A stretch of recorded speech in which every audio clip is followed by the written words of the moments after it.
আমরা যাচ্ছি এখন সীতারাসে দুপুরের খাবার খেতে। ট্রেন থেকে নেমে খুব হয়রান, সেই কালনাতে খাবার খেয়েছি। ওইদিকে হচ্ছে সীতারাসই। আমাদেরকে একবার ব্যাক ক্যামেরায় দেখাই, এখানে একটা গল্পও রয়েছে, সেই গল্পটা আপনাদের পরে শোনাবো। যে ওইদিকে হচ্ছে সীতারাসই। তোমরা যে দেখলে ওই টেবিলটায় সবাই কিছু লিখছে, সেটা হচ্ছে আমরা যে কজন প্রসাদ খাবো সে কজনের নাম, একজনের ভোটার আইডি, এ সমস্ত কিছু লিখতে হবে। লিখে এখানে একজনের কাছে সেই কার্ডটা জমা দিয়ে যেতে হবে। আমরা কোথা থেকে এসেছি সেটাও কিন্তু লিখতে হয়। দেখেছেন জায়গাটা কতটা বড়? এই দেখুন, ও পাশে খাচ্ছে, এ পাশে পরিষ্কার হয়ে গেছে, এ পাশে আমরা বসবো। এই সীতারাসই কিন্তু আমরা আসার আগে থেকেই শুনেছিলাম, তখনই ইচ্ছে ছিল এখানে এসে প্রসাদ খাবার। আসলে এটা হচ্ছে সীতার রান্নাঘর। তবে এখানে সীতার রান্নাঘর ছিল, এখন যা আছে তা কিছু নতুন করে তৈরি করা। সীতার রান্নাঘর এখানেই ছিল, আর সীতার আশীর্বাদে এখানে প্রচুর মানুষ কিন্তু প্রসাদ খায়।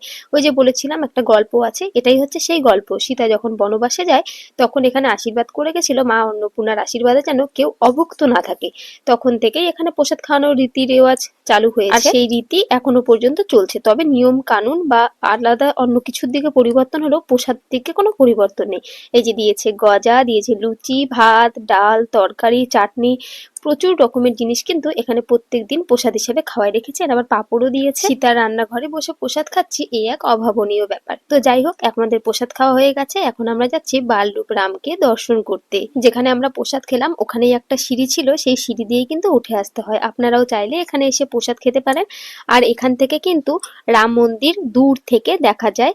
আর দেখেছেন এই যে এখান থেকে আমরা প্রসাদ খেয়েছি। দাঁড়ান একবার নিচটাও আপনাদেরকে দেখাবো, তার আগে চারপাশটা একটু ভালো করে দেখিয়ে দিই।